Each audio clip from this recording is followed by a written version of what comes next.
Hi friends, kho kho ಗಿಡ ನೋಡಿ ಎಲ್ಲರೂ.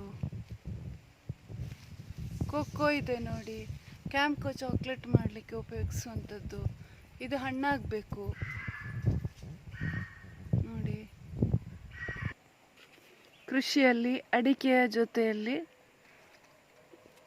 ಒಂದು ಉಪಬೆಳೆಯಾಗಿ ಬೆಳೀಲಿಕ್ಕಾಗ್ತದೆ.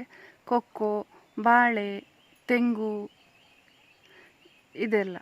ಹಾಗೆ ಇದು ಕೊಕ್ಕೋ. ಈ ಕೊಕ್ಕೋವನ್ನು ಹಣ್ಣಾಗುವಾಗ ಕೊಯ್ದು ಅದನ್ನು ಭಾಗ ಮಾಡಿ ಅದನ್ನು ಬಿಡಿಸಿ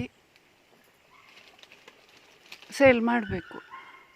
ಅದಕ್ಕೆ ಕೆಲಸ ಉಂಟು ತುಂಬ ಸ್ವಲ್ಪ, ಅಂದರೆ ತುಂಬ ಅದು ಹಣ್ಣಾಗಬೇಕು, ಅದನ್ನು ಕೊಯ್ಯಬೇಕು, ಅದನ್ನು ಭಾಗ ಮಾಡಬೇಕು. ಭಾಗ ಮಾಡಿ ಅದರೊಳಗಿರುವ ಬೀಜ ತೆಗೆದು ಅದನ್ನು ಸೇಲ್ ಮಾಡಬೇಕು. ಹಾಗೆ ಅದು ಕ್ಯಾಂಪ್ಕೋ ಚಾಕ್ಲೇಟ್ ಮಾಡಲಿಕ್ಕೆಲ್ಲ ಉಪಯೋಗ ಆಗ್ತದೆ ನೋಡಿ. ಅದನ್ನು ಅಳಿಲು ಎಲ್ಲ ತಿಂದು ಹಾಳು ಮಾಡ್ತದೆ.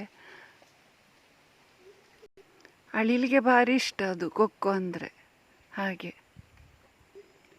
ಹಾಗೆ ಈ ಕೊಕ್ಕೋದಿಂದ ತಯಾರಿಸಲ್ಪಟ್ಟ ಕ್ಯಾಂಪ್ಕೋ ಚಾಕ್ಲೇಟ್ಸ್ ನಮಗೆ ಸಹ ಬಹಳ ಇಷ್ಟ ಆಗ್ತದೆ. ಅಂದರೆ ಮನುಷ್ಯರಿಗೆ ಸಹ, ಮಕ್ಕಳಿಗೆ, ಎಲ್ಲರಿಗೂ ಹೆಚ್ಚಿನ ಜನರಿಗೆ ಈ ಕ್ಯಾಂಪ್ಕೋ ಚಾಕ್ಲೇಟು ತುಂಬ ತುಂಬ ಇಷ್ಟ. ಇದು ಬೆಳಿಬೇಕು, ಬೆಳೆದು ಹಣ್ಣಾಗುವಾಗ ಅದನ್ನು ಹಾಗೆ ಭಾಗ ಮಾಡಿ ಹಾಗೆ ತಿನ್ನಲಿಕ್ಕೆ ಸಹ ಅದರ ಬೀಜ ಸ್ವಲ್ಪ ರುಚಿ ಉಂಟು.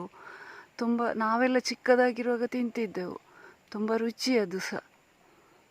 ಹಾಗೆ ವಿಡಿಯೋ ಇಷ್ಟ ಆದವರು ಲೈಕ್ ಮಾಡಿ, ಶೇರ್ ಮಾಡಿ, ಹಾಗೂ ಸಬ್ಸ್ಕ್ರೈಬ್ ಮಾಡ್ಕೊಳ್ಳಿ.